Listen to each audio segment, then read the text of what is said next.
Hi everyone, it's Denise Brown from the Caregiving Years Training Academy. This is the second part in a six-part series of the 6 stages of the caregiving experience. This is a concept I initially developed in 1997. And the first iteration had 4 stages, and then after I asked for feedback a year later in 1998, I added 2 more stages. And over the period of 23, 24 years, I've really looked at the stages to make sure that they're still relevant. So I regularly tweak and adjust and adapt to them. The first stage is the expectant caregiver, when you look into the future and think someone in your family or someone in your circle of friends may need your help. In the second stage, you start to dip your toes into the caregiving waters. Now, sometimes a caregiving experience doesn't start off this way. It's more of an immediate, something significant has happened, and that will put you in the third stage. But in this stage, it might happen that slowly over time you start to do more for someone in the family or someone you know. You might start to run errands for them. You might help them with doctor's appointments, and it might be your first entree into the healthcare system. And it's a system you think, holy Hannah, wow, this is quite the system. So the key word for the freshman caregiver is defined.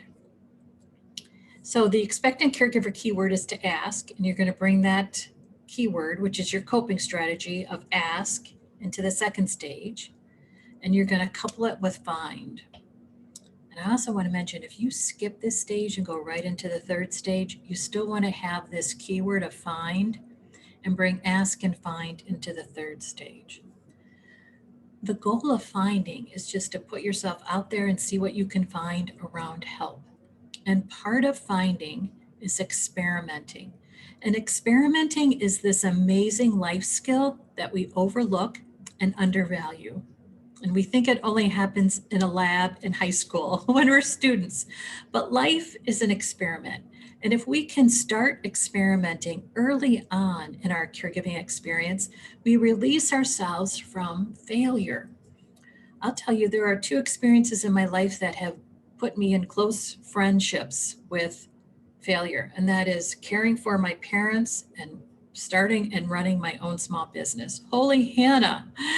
Oh, the experience with failure is ever present. It feels like you're always trying something and it doesn't work. There's not a good outcome.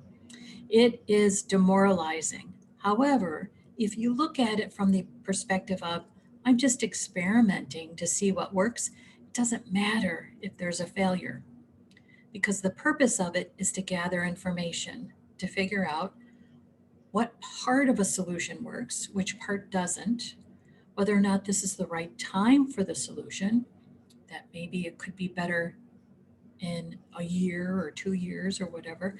It's just all about gathering information. It's not about success or failure. And if you can learn early on that any effort you make is successful, it makes it so much easier when you move into the next stages, when caregiving becomes so difficult and you think, how am I going to get it together to get to the next day? So the second stage is when you start to help.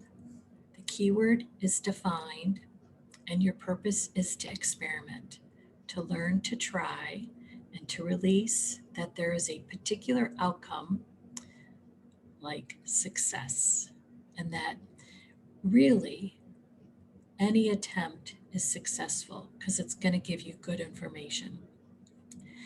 And that's courage. So, really, what you're doing is building up your courage to keep trying.